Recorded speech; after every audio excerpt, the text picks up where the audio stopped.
The specter of communism did not disappear with the disintegration of the Communist Party in Eastern Europe. The collapse of the communist regimes in the Soviet Union and Eastern Europe marked the end of a half-century-long Cold War between the capitalist and communist camps in the East and West. Many were thus optimistic, holding the belief that communism had become a relic of the past. The sad truth, however, is that a stealthily transformed communist ideology has instead taken hold and entrenched itself around the world. There are the outright communist regimes like China, North Korea, Cuba, and Vietnam. There are the former Soviet Union and Eastern European countries, where communist ideology and customs still exert a significant influence. There are the African and South American countries, which attempt socialism under the banner of democracy and republicanism. And then there are the nations of Europe and North America, whose body politics have become hosts to communist influences without people even realizing it. Communism breeds war, famine, slaughter, and tyranny. These in themselves are terrifying enough, but the damage dealt by communism goes far beyond this. It has become increasingly clear to many that, unlike any other system in history, what communism declares war on is humanity itself, including human values and human dignity. Over the course of a century, communism established massive dictatorships in the Soviet Union and China. It caused more than 100 million unnatural deaths. It enslaved billions, and it brought the world to the brink of nuclear war and thus destruction. Yet more important is its deliberate and widespread destruction of the family, its instigation of social disorder, and its attack on morality, all of which are ruinous to the foundations of civilization. What, then, is the nature of communism? What is its objective? Why does it take mankind as its enemy? How can we escape it? 1. Communism is a devil bent on the destruction of humanity. The Communist Manifesto begins, quote, "A specter is haunting Europe, the specter of communism." The use of the term specter was not a whim of Karl Marx. The preface of this book argues that communism should not be understood as being an ideological movement, a political doctrine, or a failed attempt at a new way of ordering human affairs. Instead, it should be understood as being a devil, an evil specter forged by hate, degeneracy, and other elemental forces in the universe. The communist specter took the form of a serpent, then that of a red dragon, and it keeps company with Satan, who hates God, and exploits low-level beings and demons to wreak havoc on man. The goal of the specter is to ruin humanity, and while the divine offers salvation to humanity, communism tells man not to believe, attacks human morality so as to renounce tradition, and causes man not to heed God's instruction, and ultimately to be destroyed. Following the Cold War, the poison of communism not only continued to harm former communist countries, but also spread throughout the world.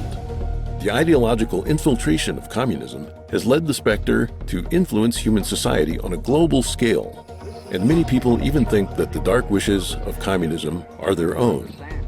With this, people lose their ability to judge right from wrong, to differentiate good from evil. This, a devil's conspiracy, was almost carried out. Thus, even as the specter congratulated itself, delighted with its sinister victory, most people thought that it had been destroyed. There's nothing more dangerous than mankind being on the verge of destruction, yet ignorantly celebrating its triumph.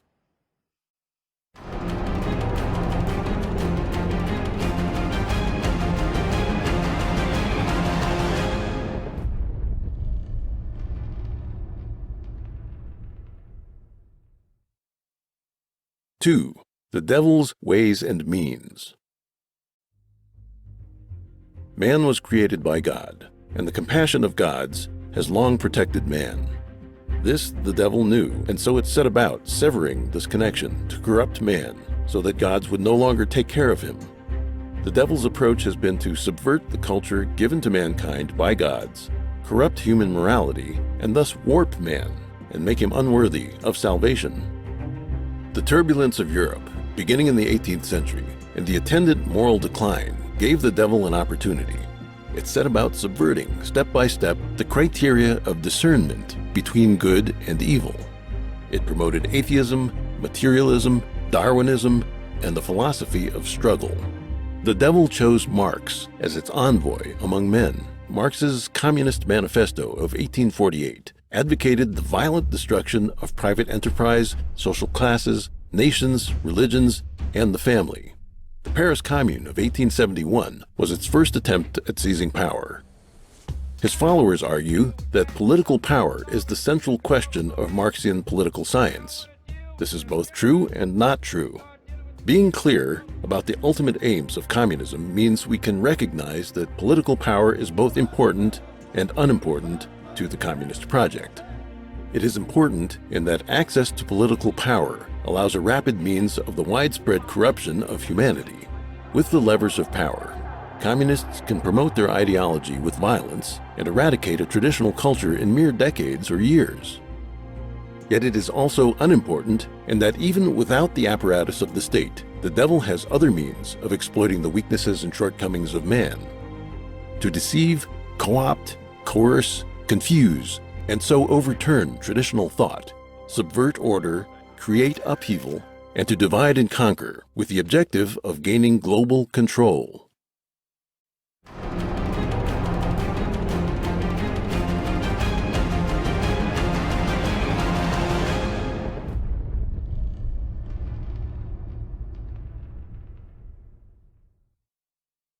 Three, communism is the ideology of the devil. At the core of the evil specter is atheism and materialism, a confluence of elements from German philosophy, French social revolution, and British political economy assembled as a secular religion meant to replace the position previously occupied by God and orthodox beliefs. Communism turns the world into its church, bringing all aspects of social life under its purview. The devil chose Marx and others as its agents to oppose and destroy the principles laid down by God for human society. It promotes class struggle and the abolition of established social structures. In the East, it launched a violent revolution and established a totalitarian state that united politics and secular religion. In the West, it undertakes progressive, nonviolent communism through high levels of taxation and wealth redistribution. On a worldwide scale, it seeks to spread communist ideology to political systems everywhere, with the goal of undermining nation-states and establishing a global ruling body. This is the, quote, paradise on earth promised in communism, a supposed collective society without class, nations, or government, based on the principles of, quote, from each according to his ability and to each according to his need. In the Communist Manifesto, Marx proclaimed, quote, the communist revolution is the most radical rupture with traditional property relations. No wonder that its development involves the most radical rupture with traditional ideas. Thus, Marx himself accurately summarized the practice of communism over nearly the past 2 centuries. God is the source of moral order, and God's morality is eternal and unchanging. Moral standards should never be determined by man, nor can they be changed by man's power.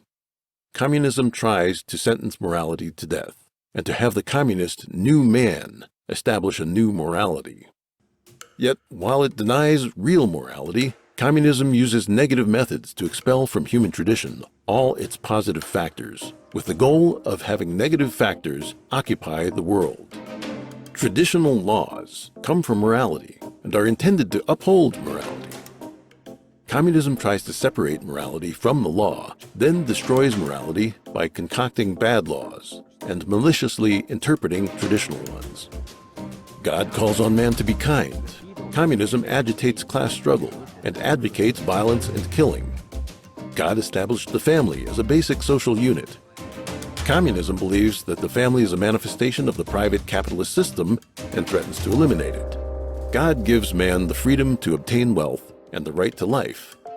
Communism seeks to eliminate private property, expropriate assets, raise taxes, monopolize credit and capital, and completely control economic life. God established the form that morality, government, law, society, and culture should take. Communism seeks the, quote, violent overthrow of the whole existing social structure. God transmitted to man the unique form of traditional art as a means of passing on his image. Traditional art recalls to mankind the beauty of heaven, reinforces faith in God, elevates morality, and nurtures virtue.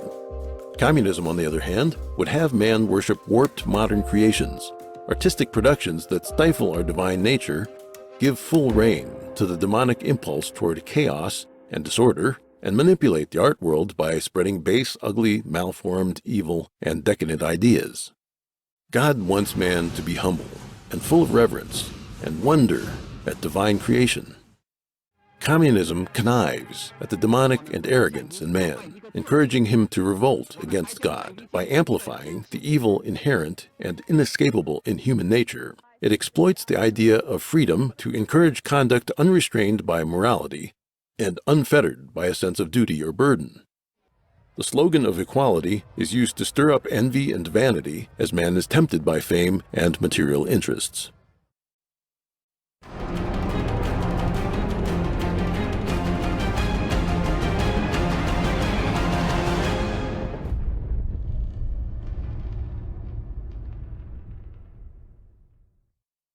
Four, a metaphysical understanding of the devil.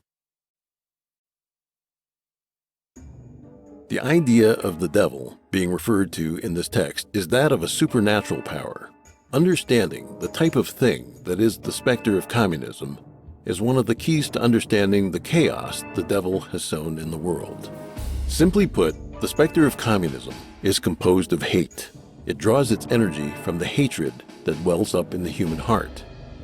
The communist specter is tied to Satan. Sometimes the two are indistinguishable, thus we will not make an effort to consider them separately. The devil's arrangements are present in both the East and the West, in every profession and in every walk of life. Sometimes its power is divided, sometimes integrated. Sometimes it uses this tactic, sometimes that. It follows no simple pattern. The devil is the initiator of an unrestricted war on mankind that has turned religion, the family, politics, the economy, finance, military affairs, education, the academy, the arts, the media, entertainment, popular culture, social affairs, and international relations, all into battlefields.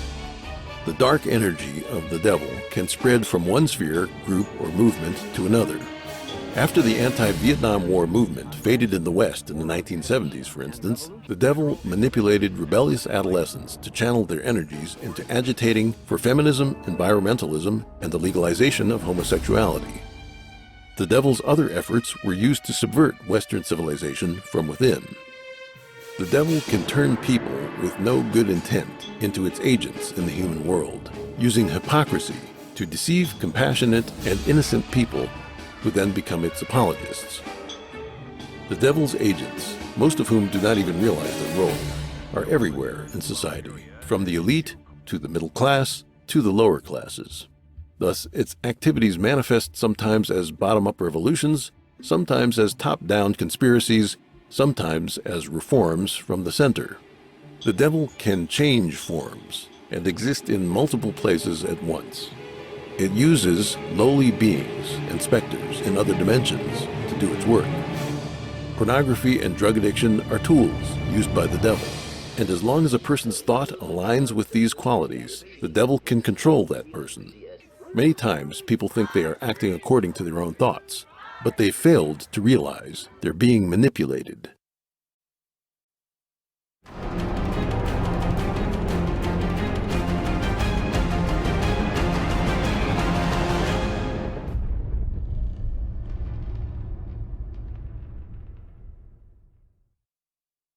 Five, the devil's many faces. Just as the devil goes by many names, communism manifests in many ways. The demon uses contradictory positions to deceive. A totalitarian regime or a democracy, a planned economy or a market economy, control of the press or no restraints whatsoever on speech, opposition to homosexuality in some countries or legalization of homosexuality in other countries, wanton environmental destruction, or clamor for environmental protection, and so on. It can advocate violent revolution, or embrace peaceful transition. It may manifest as a political and economic system, or as an ideological trend in art and culture. It may take the form of pure idealism or cold-blooded scheming. Communist totalitarian regimes are just one of the demon's manifestations. Marxism, Leninism, and Maoism form just one aspect of the devil's fallacies. Since utopian socialism developed in the 18th century, the world has seen the emergence of numerous ideological currents. Scientific socialism, Fabian socialism, syndicalism, Christian socialism, democratic socialism, humanitarianism, eco-socialism, welfare capitalism, Marxism-Leninism, and Maoism. These ideologies are of two types: violent communism or nonviolent communism. The infiltration and gradual erosion of the status quo are the main tactics adopted by communism's nonviolent strains. One of the devil's deceits is to make arrangements in the two opposing camps of the East and the West. As it carried out a vast invasion of the East, it also took on a new guise and stole into the West. The Fabian Society of Britain, the Social Democratic Party of Germany, the Second International of France, the Socialist Party in the United States, and many other socialist parties and organizations spread the seeds of destruction to Western Europe and North America. During the Cold War, the slaughter, concentration camps, and famines and purges in the Soviet Union and China made some Westerners count themselves lucky that they still lived in luxury and freedom. Some socialists publicly condemned the violence of the Soviet Union on humanitarian grounds, which led many to let down their guard around them. The demon of communism inhabits a variety of complex guises in the West and operates under many banners, making it almost impossible to guard against. The following schools or movements were either derived from communism or used by communism to reach its ends: liberalism, progressivism, the Frankfurt School, neo-Marxism, critical theory, the counterculture of the 1960s, the anti-war movement, sexual liberation, legalization of homosexuality, feminism, environmentalism, social justice, political correctness, Keynesian economics, avant-garde art schools, and multiculturalism.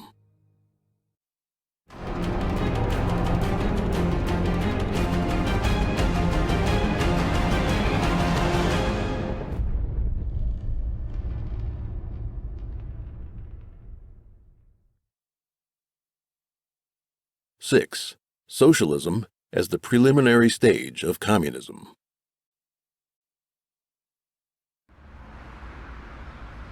In the West, many look at socialism and communism separately, which provides fertile ground for socialism to flourish.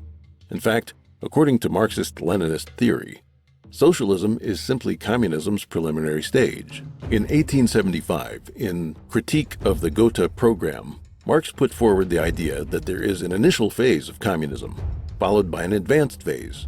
Compelled by changes in the international situation at the time, Friedrich Engels, in his later years, also proposed democratic socialism, in which votes were used to obtain political power.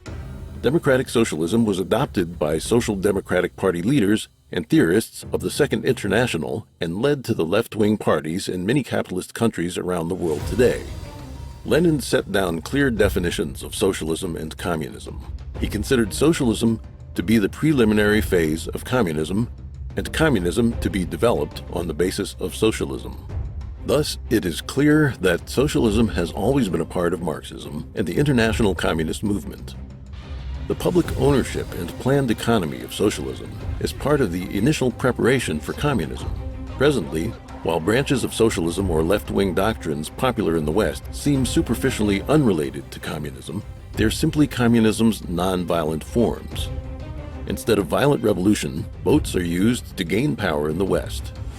Instead of outright public ownership, high taxation in Western countries serves the same role.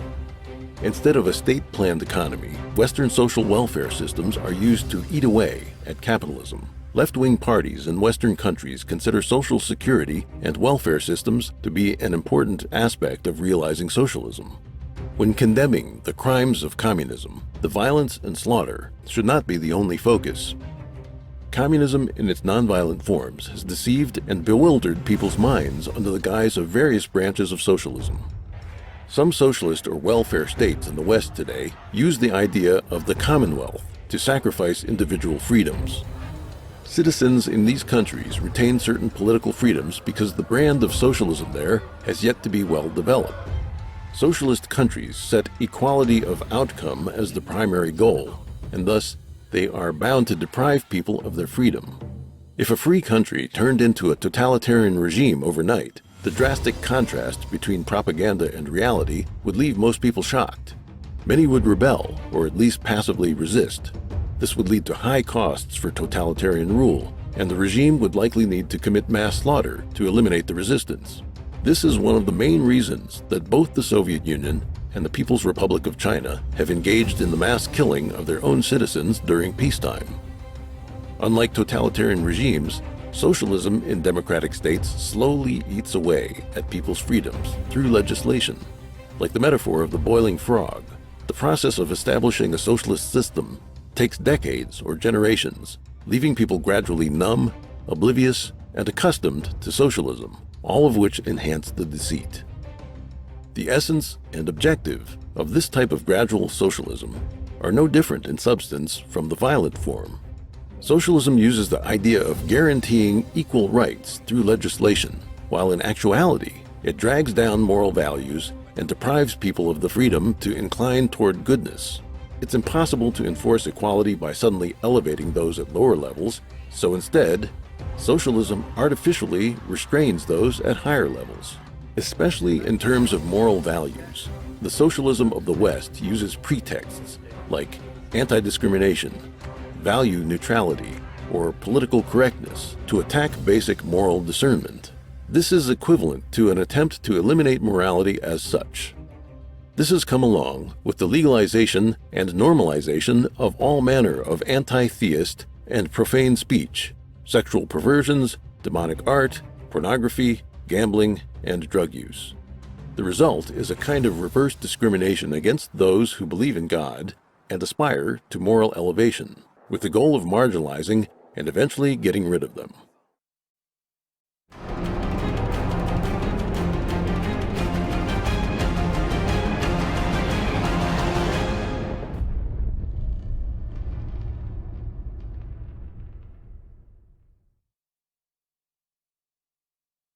Seven, the romanticization of communism. To this day, there are numerous Westerners who harbor romantic fantasies about communism. Yet they've never lived in a communist country and experienced the suffering there, so they have no understanding of what communism actually means in practice. During the Cold War, many intellectuals, artists, journalists, politicians, and young students from the free world went to Russia, China, or Cuba as tourists and travelers. What they saw, or rather were allowed to see, was completely different from the lived reality of the people in those countries. Communist countries have perfected their deception of foreigners. Everything the foreign visitors saw was carefully crafted for their tastes, including the model villages, factories, schools, hospitals, daycare centers, and prisons. The receptionists they encountered were members of the Communist Party or others considered politically reliable. The tours were rehearsed. The visitors were greeted with flowers, wine, dancing and singing, banquets, and smiling young children and officials. Then they were taken to see people hard at work, able to talk freely and as equals, students studying hard, and lovely weddings.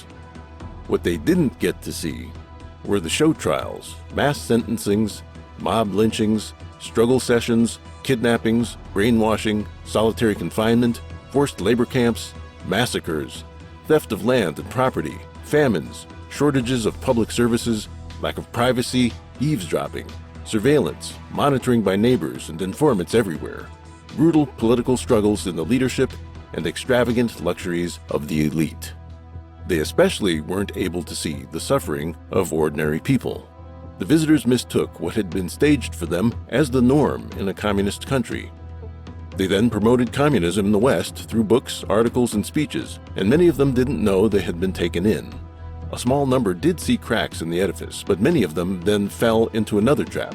They saw themselves as, quote, fellow travelers, and adopted the Chinese attitude of, quote, not airing dirty laundry in front of outsiders. Lacking the courage to tell the truth, they chose a shameful silence. Everyone is, quote, free and equal, where there is no oppression or expropriation, where there's great material abundance, where everyone gives according to their ability and receives according to their need, a heaven on earth, with every individual able to develop himself or herself freely. A human society of this sort exists only as fantasy, and that fantasy has been used as bait by the devil to deceive man. In reality, power falls in the hands of a small elite. Real communism is a totalitarian apparatus controlled by a small group who use their monopoly on power to suppress, enslave, and deprive the majority.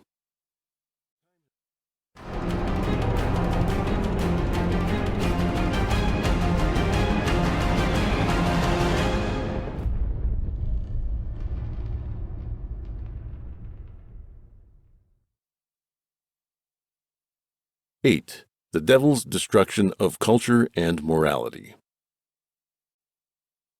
Communism teaches people to oppose belief in God and to cast out the divine. It simultaneously launches attacks on religions from the outside while manipulating people to corrupt religion from the inside. Religions have been politicized, commercialized, and turned into entertainment. Numerous morally corrupt clergymen put forward fallacious interpretations of religious texts, misleading their followers and going so far as to commit adultery with their lay members or even pedophilia. This chaos has left sincere religious believers bewildered and deprived of hope. Just a century ago, an unwavering belief in God was a sign of moral decency.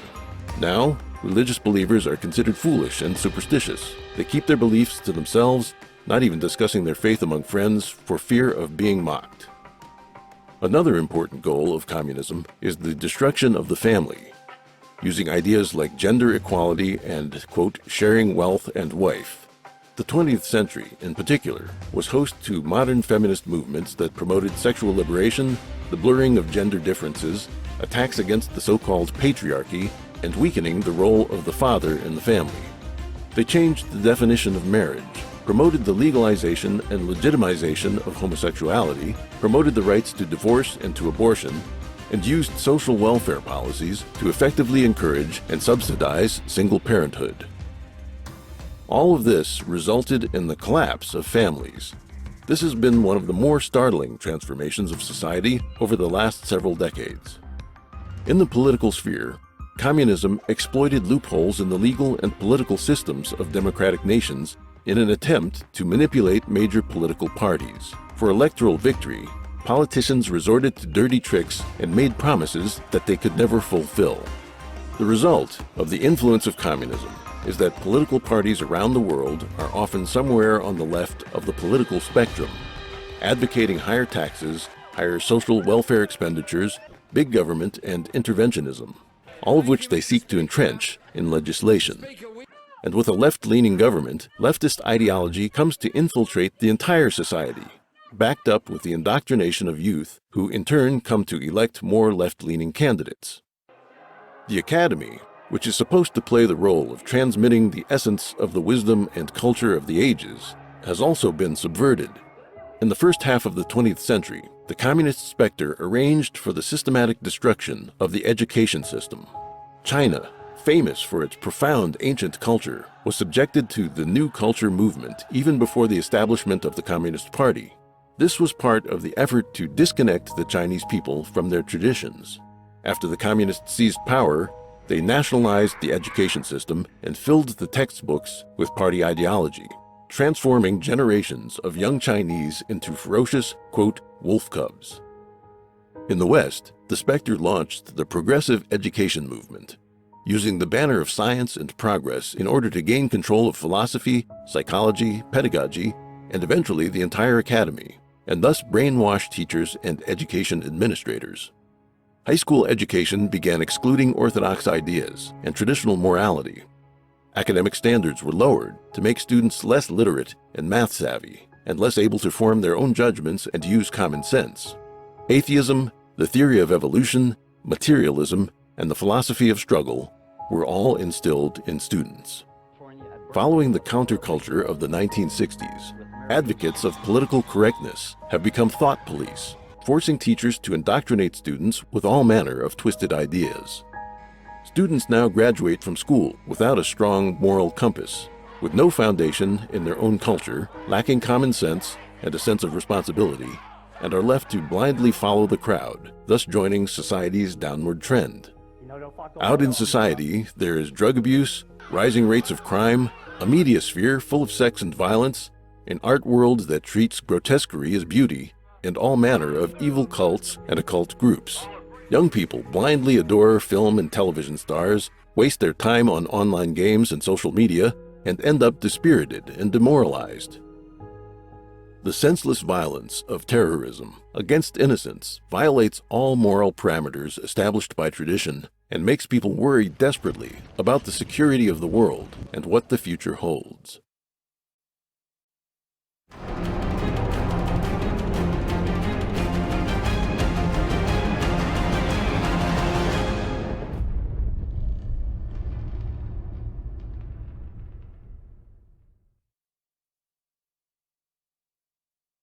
Nine. Return to God, restore tradition, escape the devil's plan.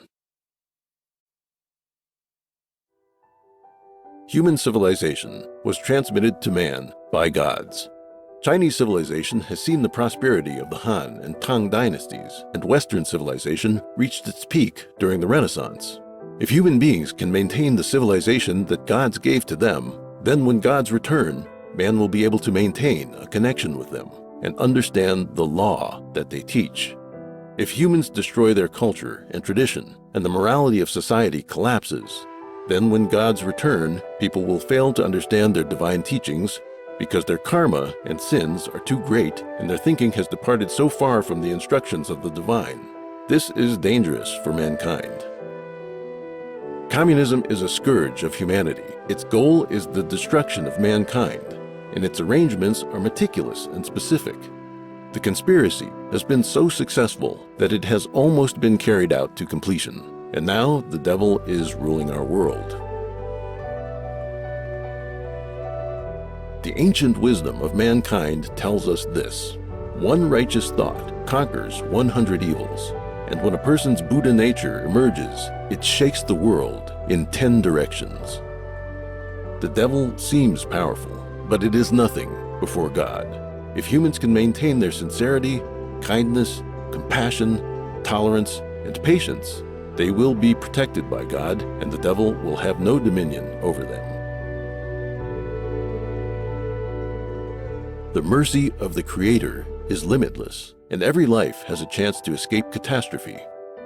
If humankind can restore tradition, elevate morality, and hear the compassionate call of the Creator and the heavenly law that provides salvation, man will be able to break through the devil's attempt at destruction, embark on the road to salvation, and move toward the future.